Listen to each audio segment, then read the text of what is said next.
everybody, welcome back to my channel. It's Christine and I'm here to do my weekly wrap up. I know it's a little bit late, but I had to work Monday and Tuesday. Now I have 8 days off. Yay.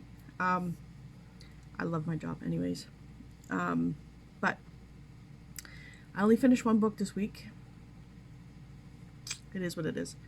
And it is book 3 of the One of Us is Lying series by Karen M. McManus. One of Us is Back. The first book is a group of kids that are in detention. 5 are in there, 4 come out alive. The second book is about the siblings of some of those kids that are in that room and what they have to deal with. And then this one is a combination of both, where they're still dealing with the flack of what had happened a couple of years previous. And it also has flashbacks to before the first book. I gave it a 3, I think. It is what it is. I found it a little bit drawn out, and there was a nice little twist at the end, but yeah. So, and it is told in 3 main perspectives, and then the flashbacks are from 2 other people. I'm not going to say any names because spoilers. So, yeah. And I have made progress on Bet on It by Jodie Slaughter. Not much. I had talked about it in my TBR, that the bingo on here is not the one that they're referring to in here. And it's almost like the author has taken both different types of bingo and mashed them together. So, yeah, it's irritating, but whatever. Most people who don't play bingo wouldn't know the difference anyway, so whatever. So they both have anxiety. He's come back to town to help his grandmother because she broke both her arms. He doesn't want to be back in this town. She's moved to this town for something different. She works from home. And they're just kind of meeting. They have an instant attraction, but they don't want to start a relationship because he's leaving. So, yeah, it is what it is.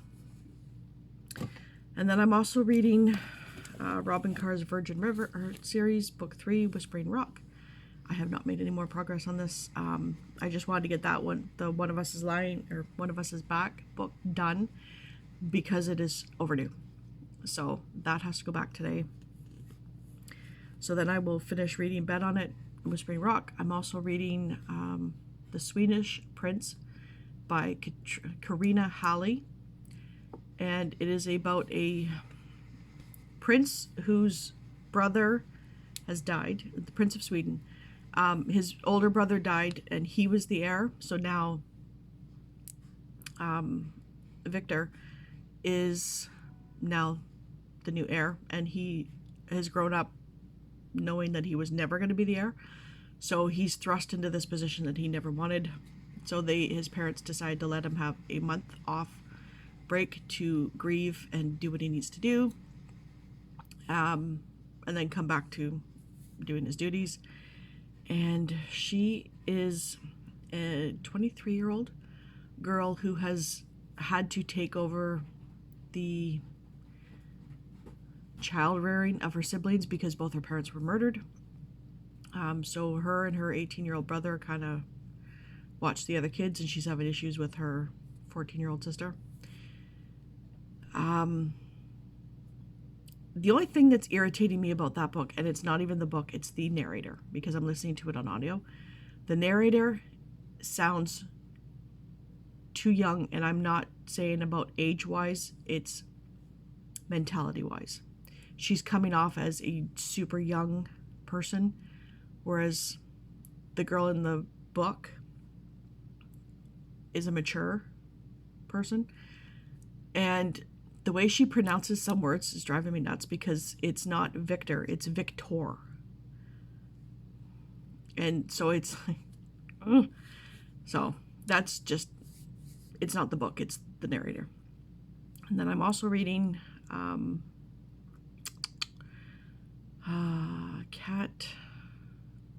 what's the name of it?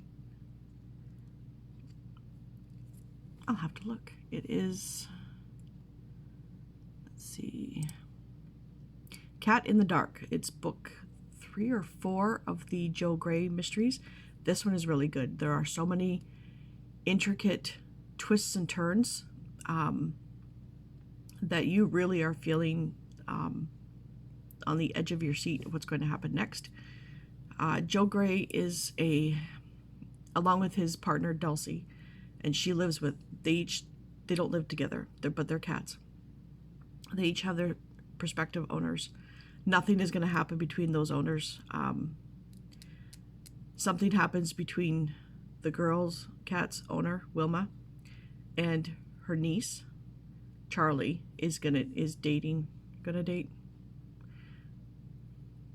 starting something with Joe Gray's owner, Claude.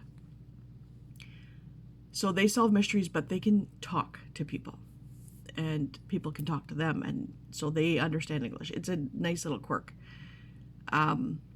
But they try to hide it from everybody else because, you know, cats who can talk, you know. So there's that book, and I'm really loving it. But I tend to read that one at work because it's an ebook.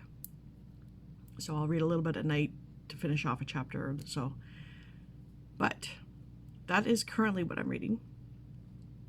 Once I finish those, I don't know if I'm going to pick this one up yet or not. Been trying to for a couple of days, a couple months. And that is The Ties That Bind by Emily Rose, Billionaires and Babies series. I've said that it's not a series that you have to read in order because it's just billionaires with babies. There's no correlation to any of the books. But I will be hopefully maybe picking Tears of the Moon by Nora Roberts, and it's the book 2 in the Gallaghers of Ardmore trilogy. I can't tell you much about it because I can't remember much about it. I just know it takes place in Ireland. I will remember when I start reading it. And yeah. And then I think I need something a little lighthearted. And this is like a rom-com. And it's Jennifer Crusoe's Bet Me. I don't know what it's about. I know it meets a challenge and I will get into it, but Minerva Dobbs knows that happily ever after is a fairy tale, especially with a man who asks her to dinner to win a bet, even if he is gorgeous, Calvin Morrissey. Cal knows commitment is impossible, especially with a woman as cranky as Min Dobbs, even if she does wear great shoes and keep him on his toes. When they say goodbye at the end of their evening, they cut their losses and agree never to see each other again. But fate has other plans, and it's not long before Min and Cal meet again. Soon they're dealing with a jealous ex-boyfriend, Krispy Kreme donuts, a determined psychologist, chaos theory, a freakishly intelligent cat, chicken marsala, and more risky propositions than either of them ever dreamed of, including the biggest gamble of all, true love. So, should be a really fun time. So that is going to be my week. Like I said, I have 8 days off, but I have a big order to do, and I have sewing to do, and I have shirts to do. So I'm going to keep myself busy for these 8 days and see how much money I can bring in. Anyways, I will talk to you guys later. Hope you have a wonderful week, and I'll see you later. Bye.